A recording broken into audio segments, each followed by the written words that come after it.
दोस्तों, मैं बलराम गंधर्व आपको बहुत बहुत धन्यवाद देता हूं कि आप हमारे वीडियो को लाइक शेयर करते हैं, एक दूसरे तक पहुंचाते हैं। मैं आपको बहुत बहुत धन्यवाद देता हूं। आपके बीच में हम जो छोटे छोटे जैसे बच्चे हैं 13-14 साल के, 17 साल के, 7 साल के, 9 साल के, ऐसे बच्चों को मैं बढ़िया वाद्य यंत्र सिखाता हूं और जो पूछते हैं उनको मैं वीडियो के माध्यम से, फोन के माध्यम से, वीडियो कॉल के माध्यम से मैं उनको बताया करता हूं।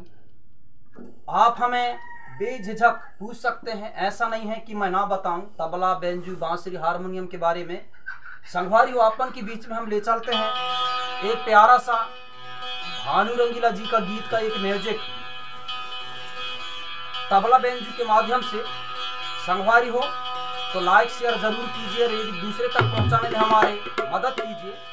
तो ले चलते हैं आपके बीच में प्यारा सा एक गीत, एक खुसरत है नान भाई, ये वाला गीत आपके बीच में हम भानु रंगीला जी के गीत को पेश करते हैं। 1 2 3 4।